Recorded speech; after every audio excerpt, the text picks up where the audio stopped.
네, 1절에 그때의 제자가 더 많아졌는데 헬라파 유대인들이 자기의 과부들이 매일의 구제에 빠짐으로 히브리파 사람을 원망하니 라고 말씀하고 있습니다. 헬라파 유대인, 그러니까 흩어졌던 디아스포라 유대인들, 돌아온 유대인들을 의미하는 것이고요. 히브리파 사람들은 유대에 뿌리를 둔 사람들을 의미하는 것입니다. 근데 초대교회가 태동하고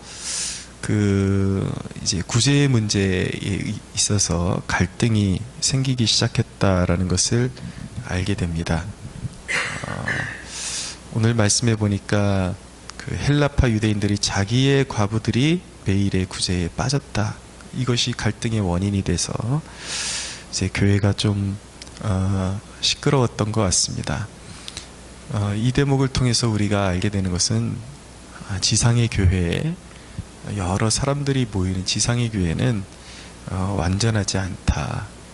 지상의 교회는 늘 고쳐야 될 부분이 있고 개혁되어져야 되고 늘 수리해 가면서 하나님의 구원을 이루고 구원의 사명을 이루어가는 것이 바로 교회다라는 것을 알게 되는 것입니다. 그러니까 우리 안에 서로의 연약함이 보이는 것이 사실은 지극히 정상적이다라는 것을 우리가 깨달을 필요가 있죠. 그러나 특별히 이 부족하고 여전히 결함이 있는 교회, 갈등이 있는 교회의 직분자들로 세워지는 사람들의 그 의무는 무엇인가? 평안케 하는 직분을 잘 감당할 수가 있어야 한다라는 것입니다. 직분자들마저도 파당을 나누고 서로 갈등의 그 중심에 직분자들이 있는 것은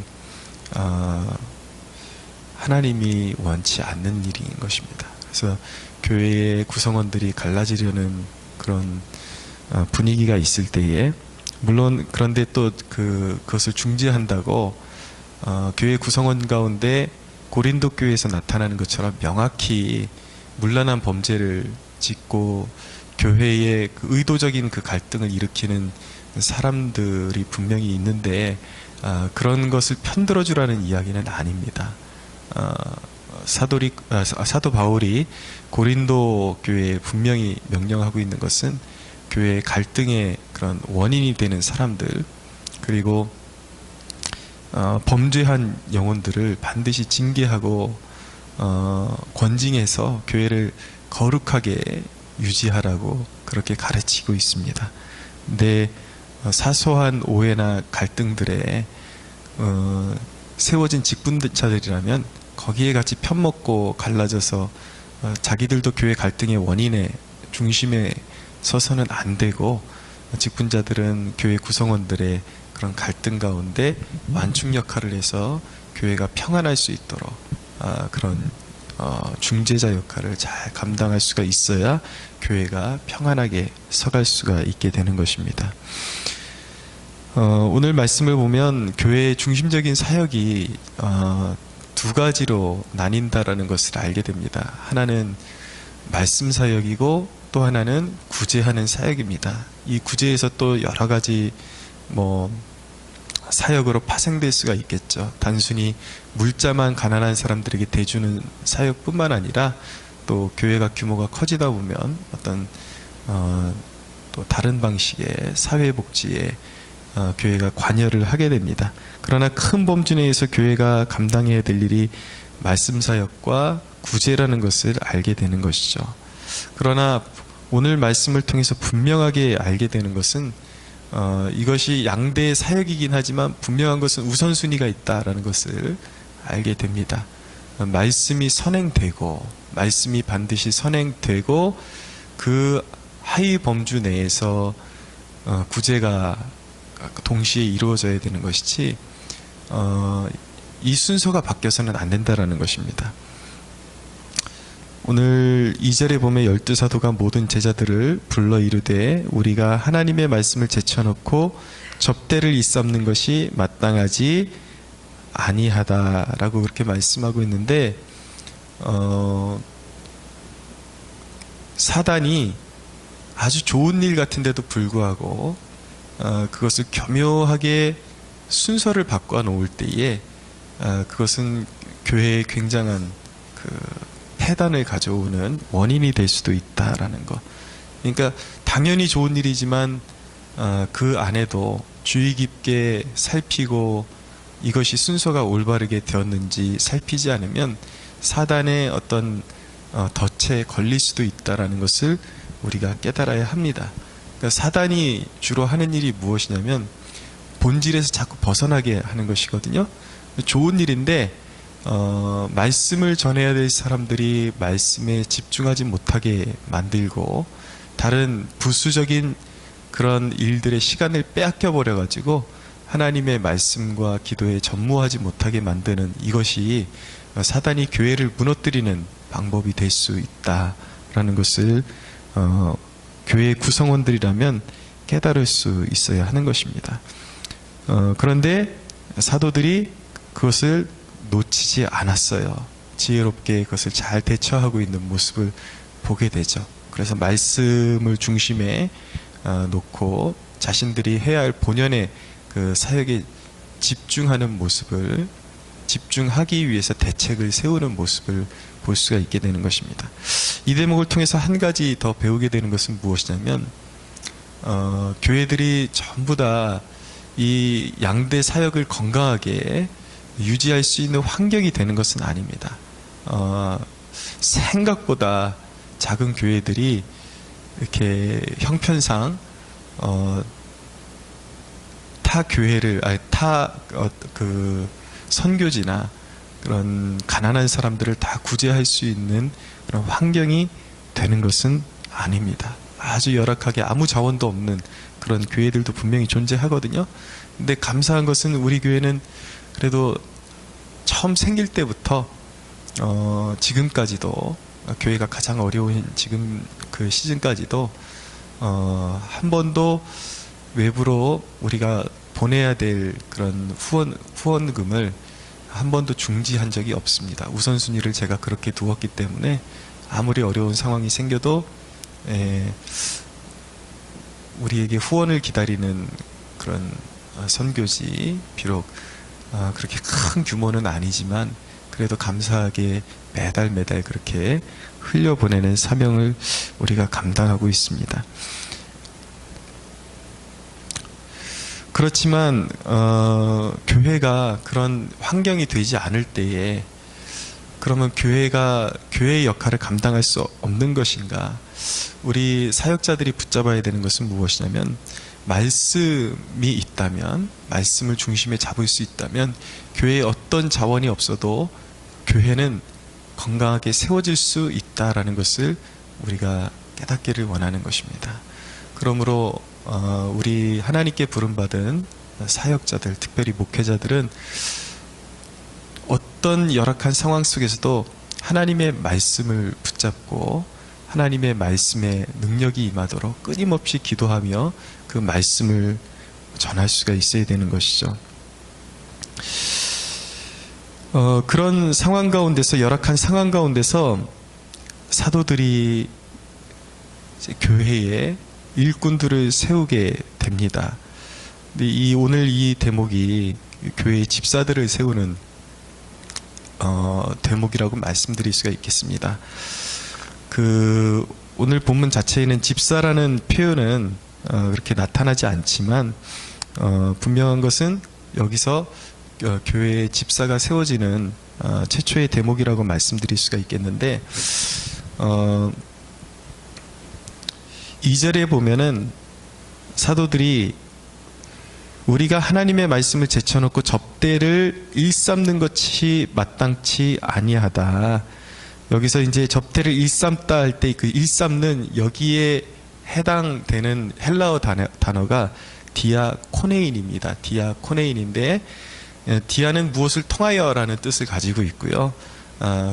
코니스라는 단어는 먼지라는 단어를 가지고 있습니다. 이 두 단어를 합성시킨 것이 디아코네인이 되는데 이 디아코네인은 바로 먼지가 나도록 일하는 뜻을 가지고 있습니다. 그러니까 집사의 어원이 먼지가 나도록 일하는 사람으로 부름받은 사람들을 집사라고 한다. 여기서 이제 집사가 이제 기인되는 것이거든요. 그래서 여기서 영어 단어 디콘이라는 단어가 나와서 집사라는 단어를 형성하게 되는 것입니다. 그래서 가끔 여기 집사라는 단어도 없는데 어디서 집사라는 제도가 생겨났냐라고 물어보시는 분들이 있는데, 이미 이제 또 다른 서신에 보면 집사라는 단어가 직분이 세워졌음을 이미 우리가 알 수가 있고, 이 단어들을 통해서 여기서 집사의 직분이 기원했다라는 것을 우리가 충분히 알 수가 있습니다. 그래서 이 디아코네인에서 또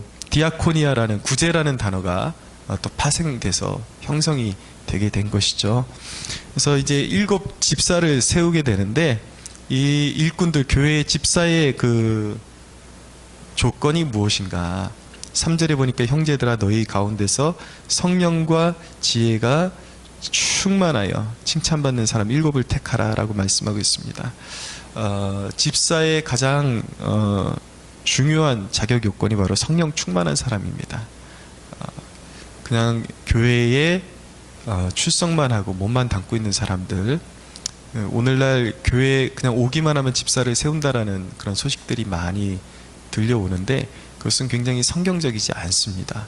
분명한 것은 그가 거듭난 증거가 있어야 하고 성령의 충만한 증거가 있어야 합니다. 그리고 지혜가 있어야 됩니다. 단순히 그냥 단순한 열심만 있어서는 안 되고, 어떤 일을 맡기기에 적합한 지혜가 있어야, 이렇게 교회 갈등이 있고 또 여러 가지 재물을 관리하면서 나눠주고 이런 사역들을 감당하려면 불평이 없도록 공정하게 일을 처리할 수 있는 지혜가 필요한 것이죠.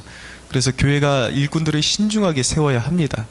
그래야 교회가 지금처럼 정말 질이 땅바닥에 떨어진 교회의 모습을 모면하려면 처음부터 세울 때, 직분자를 세울 때 직분이 얼마나 귀한 것이고 고귀한 것인지, 하나님께서 얼마나 믿고 맡기시는 것이 직분자인지 그것을 알게끔 해줘야 되는 것이죠.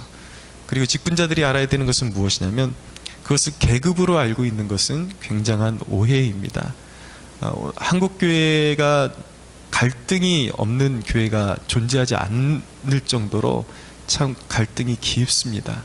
그 원인을 보면, 먼저 교육자들이 각성하고 깨어나야 될 문제도 있는 반면에, 직분자를 세워놓으면 직분을 잘 감당하는 것이 아니라 그 계급으로 알고 교회에서 목소리를 크게 내려고 그러는, 오히려 갈등의 중재자의 역할이 아니라 갈등의 중심에 있으려고 하는 그런 못된 행태들이 교회 안에서 비일비재하기 때문에 교회가 잠잠할 날이 없는 것이죠. 집사, 권사, 그것은 성경적으로 봐도 그렇고 장로도 마찬가지고요. 총회 법을 봐도 명시되어 있는 것은, 직분자의 분명한 정의는 무엇이냐면 그 교회에 세워진 목회자를 도와서 구제의 사역을 감당하는 것이 직분자의 할 일인 것입니다. 그것이 성경적이고 또 총회법에 명시되어 있는 직분자의 정의인 것입니다.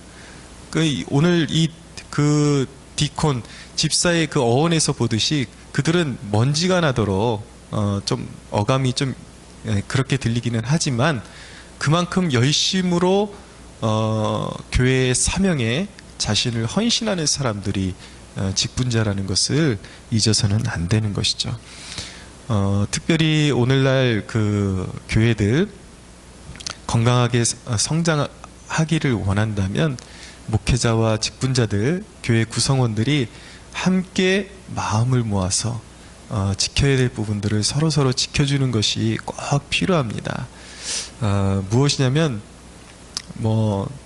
저희는 그런데 해당되지는 않습니다만, 이제 많은 교회들의 모습들이, 그런 모습들도 드러나기 때문에, 목회자들이 지나치게 그 허드렛 일에 몰입해가지고, 그것은 목회자들이 직분적으로 귀하기 때문에 그래야 된다라는 이야기가 아니라, 뜻이 아니라, 목회자들이 지나치게 주변부에 속한 일들 때문에 시간을 빼앗겨서 말씀 준비를 소홀히 하고 기도하는 시간들을 다 빼앗기도록 교회 구성원들이 방치해서는 안 되는 것입니다.